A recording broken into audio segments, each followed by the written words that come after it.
none other.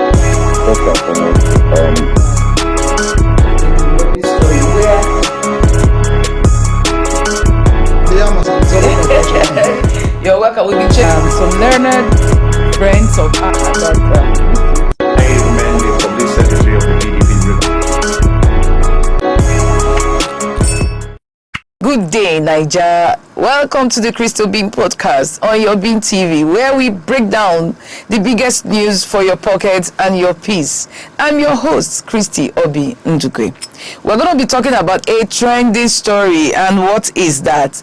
Donald Trump, the President of the United States of America, had designated Nigeria as a country that does not tolerate Christianity. I mean, let me just put it that mildly.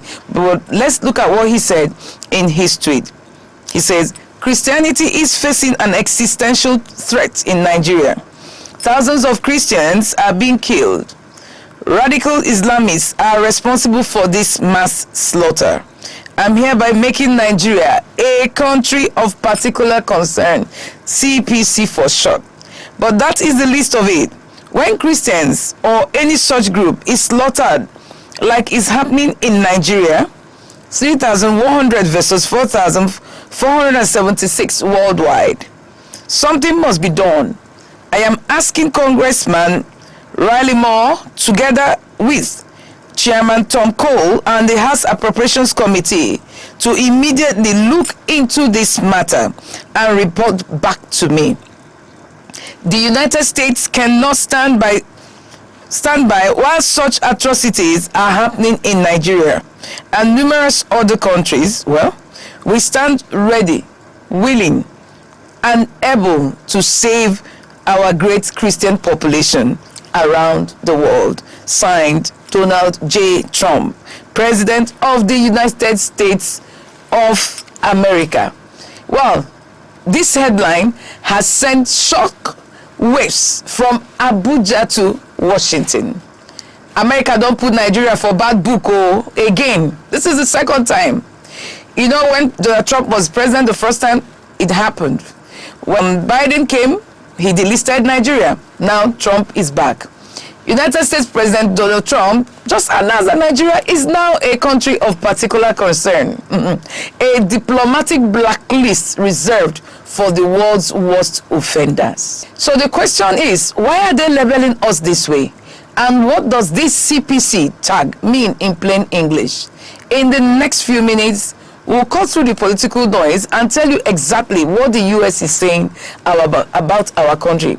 Let's go. First, with the response of the Nigerian government. Well, we saw 3 different press statements from the Ministry of Foreign Affairs, and they were all kind of confusing. First, the denial, and then the acceptance, and then again, the denial. Well, that back and forth seems to have been settled now with another press statement released by President Bola Ahmed Tinubu. I think he now understands that the minister and his team were not doing a good job, so he had to step in. So let's look at that statement. It says, Nigeria stands firmly as a democracy governed by constitutional guarantees of religious liberty.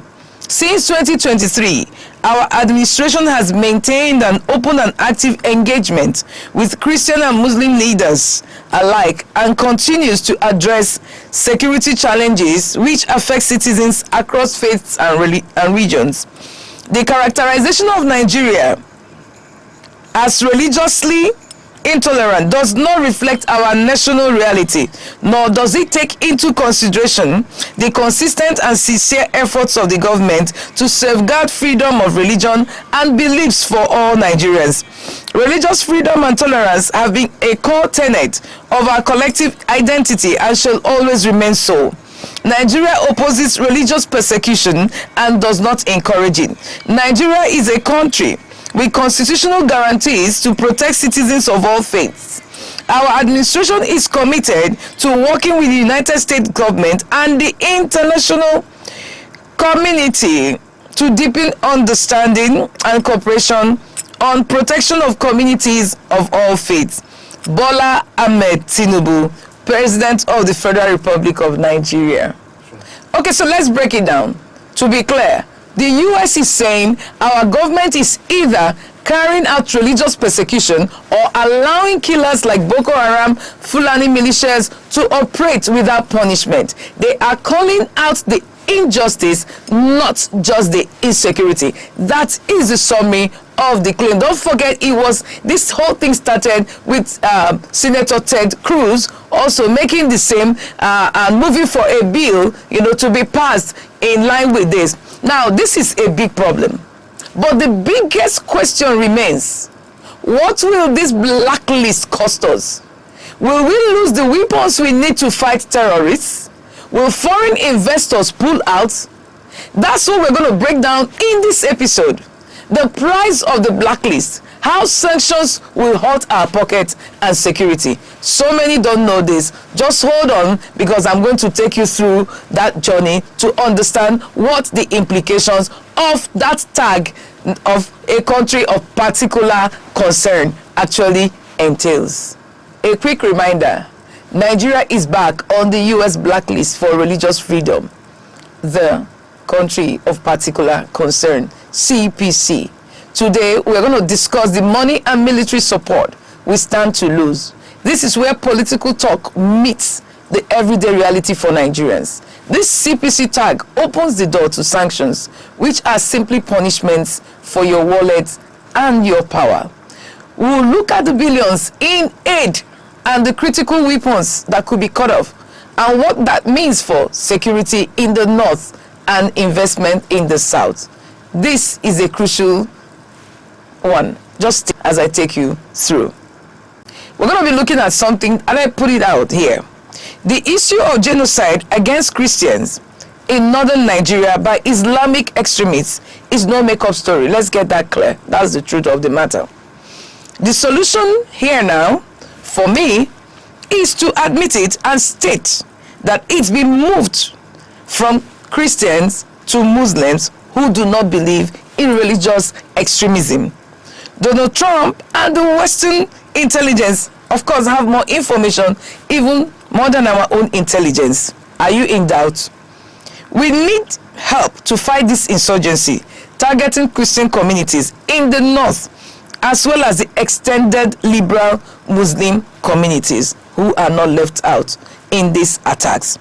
Nigeria should be asking America why there has been no help to rescue Nigerians of all religion and tribe from this calculated external aggression.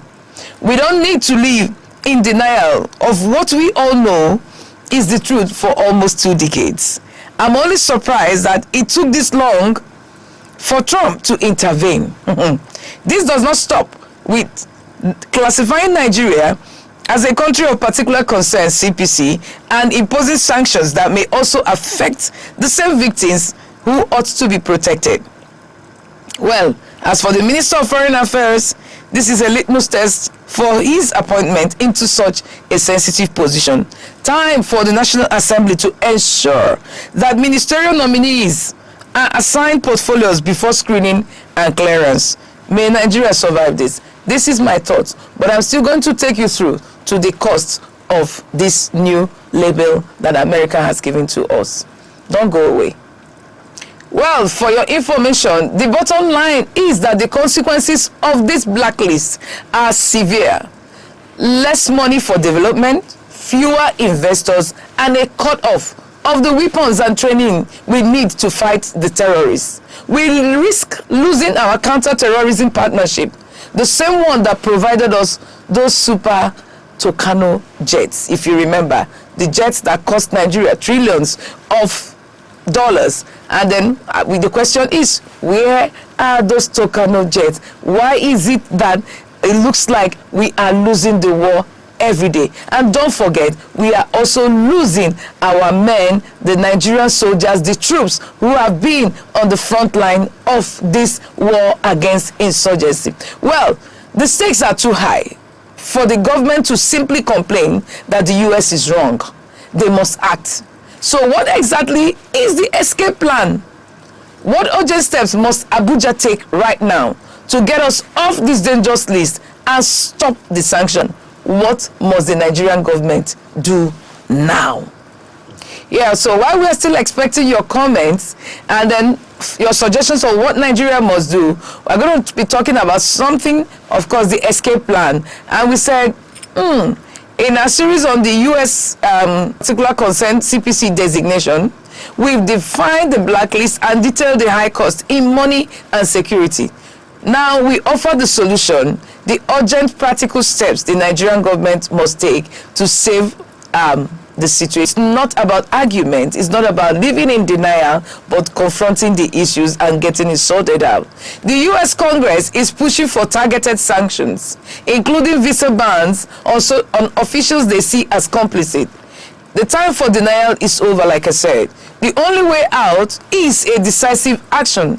Let's dive into two crucial steps for Nigeria's escape plan, if there must be an escape plan. Still on our escape plan, this is not a time for PR stunts, it's a time for action. The US and the world are watching for two things: arrests and accountability. The government must show that no one from the killers in the bush to a corrupt official in Abuja is above the law. Ultimately, the US blacklist is like a mirror they held up to us. It shows we must fix our security and justice system, not to please America, but to protect our own people, regardless of their faith. If we improve Nigeria, the blacklist will disappear. Well, it's one of the reasons, and I'm still expecting your comments and your suggestions. Thank you for joining us on this important series. Your feedback has been overwhelming. What is your final verdict on the CPC designation? Do you feel it will pressure the government to act, or will it just hurt the ordinary person? Share your thoughts below. You can catch up on all episodes in this series on our YouTube channel. Until next time, stay calm and stay safe. Please don't forget to like, share, and subscribe to our channel.